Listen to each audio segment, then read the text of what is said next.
मंगलम भगवान विष्णु मंगलम गरुड़ध्वजः मंगलम पुंडरीकाक्षो मंगलायतनो हरि। नमस्कार, श्री राधे। मैं विनोद कृष्ण शास्त्री भारतवर्ष के सभी माता पिता एवं भाई बहनों को हृदय से नमस्कार करता हूं।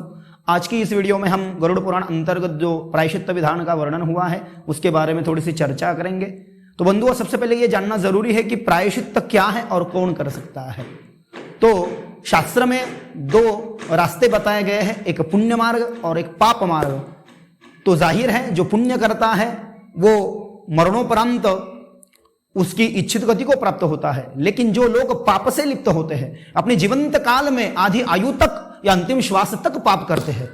लेकिन पाप करने वाले लोगों को यदि जीवंत काल में पश्चाताप उत्पन्न हो जाए तो उस पश्चाताप दग्धयुक्त अंतकरण से वह शास्त्रोक्त गरुड़ पुराण में वर्णित प्रायश्चित्त को कर सकता है।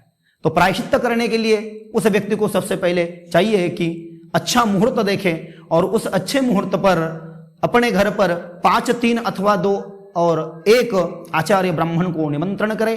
उन आचार्य ब्राह्मणों को निमंत्रण करके सबसे पहले उनको प्रार्थना करे और अपने हाथ में नारियल ले और पुष्प ले और उनको कहे कि अब बाह्य स्तंभ पर्यंतम, माने कि इस जगत के उत्पत्ति से लेकर के अंत तक सभी राक्षसों को, पिशाचों को, सुरों को, असुरों को और मानवों को धर्म कथन करने वाले आप आचार्य ब्राह्मण भूदेवता हो।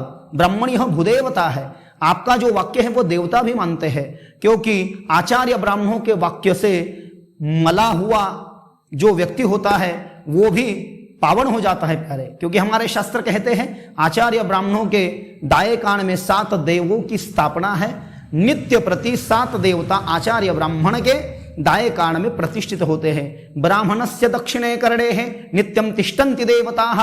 और ऐसे जो अधिकार संपन्न ब्राह्मण है उनको बुला करके कहे कि आपके कृपा आशीर्वाद से आज तक मेरे जन्म से लेकर के अब तक मैंने जो पाप जाने अनजाने में किए हैं उन सब पापों का प्रायश्चित्त मैं आपके समक्ष करना चाहता हूं। आप सभी कृपा दृष्टि करें और मेरे इस पाप से मुझे मुक्तता दिलाए, ऐसा उन्हें कहे।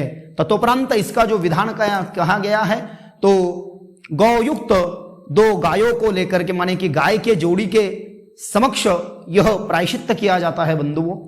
तो गाय को सामने रख करके एक नापित को बुला करके उत्तर की ओर मुख करके प्रायश्चित्त करने वाले व्यक्ति को क्षौर करना होता है, माने कि अपने सर के सभी केशों का त्याग करना होता है। वपन कहते हैं उसे, क्षौर भी कहते हैं। क्यों? क्योंकि शास्त्रकार कहते हैं कि पाप जो होते हैं तो केश के आश्रय से होते हैं, इसलिए इस प्रायश्चित्त विधान में केशों का त्यागना बहुत जरूरी है। यदि प्रायश्चित्त करने वाली सुवासिनी स्त्री हो तो वो भी पूरे केश को त्याग सकती है। यदि पूरे केश नहीं त्याग सकती है तो 2 अंगुल प्रमाण, माने कि 2 उंगली जितने केशों का भी उसे त्याग करना होता है। ततोपरांत जब केश का वपन हो जाए तो प्रायश्चित्त करने वाला जो व्यक्ति है तो स्नान करने वाले जो पानी है उस पानी में गौ माता का पंचगव्य लेकर के और भस्म आदि औषधियां डाल करके स्नान करे और शुद्ध हो जाए। गीला वस्त्र का त्याग करके शुद्ध वस्त्र परिधान करके ब्राह्मणों के सामने बैठ जाए। ततोपरांत विष्णु श्राद्ध किया जाता है प्रायश्चित्त में, तो विष्णु श्राद्ध करे। और जैसे ही प्रायश्चित्त का विधान आगे कहा गया है यज्ञ जप हवन वो संपादित करे। यह संपादित करने के बाद में कुछ मुख्य दान और अष्टदान का विधान प्रायश्चित्त में किया गया है, जो कि प्रायश्चित्त करने वाले व्यक्ति के कल्याण के लिए है। तो अष्टदान में सबसे पहले है तिल का दान, ततोपरांत घी का दान माने कि घृत का दान, उसके बाद में कपास का दान, लोहे का दान माने कि लोखंड का दान, सुवर्ण माने कि हिरण्य का दान, लवण माने कि नमक का दान, और उपानह माने कि पैर में पहनने की चप्पल, वस्त्र माने कि शरीर पर पहनने का कपड़ा, और सप्त धान्य ये दिया जाता है। ततोपरांत भी गज माने कि हाथी दान देने का विधान भी कहा गया है। यदि आप सामर्थ्यशील हो दान देने में तो ग्रह का, घर का दान कर सकते हैं, भूमि का दान कर सकते हैं, रथ का दान कर सकते हैं, शैया माने कि खाट जो होती है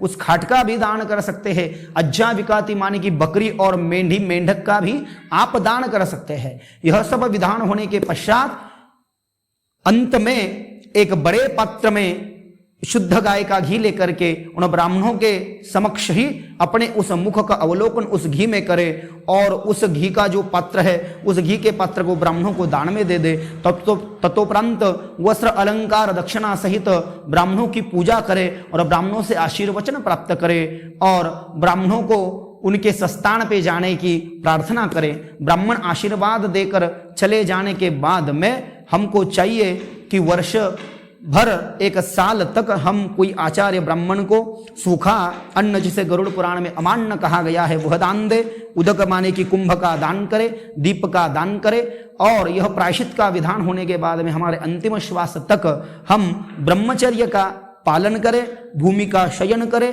तीर्थ यात्रा को हम जाए या चतुर्थाश्रम माने कि यदि हमारा सामर्थ्य हो, इच्छा हो तो हम संन्यास भी ग्रहण कर सकते हैं। ऐसा आचरण यदि इस गरुड़ पुराण में वर्णित शास्त्र की तरह किया जाए तो निश्चित ही उस व्यक्ति का परम कल्याण होता है। तो यह प्रायश्चित का विधान जो था वो हमने इसमें आज चर्चा की है। यहाँ पर मैं अपने वाणी को पूर्ण विराम देता हूँ। श्री राधे।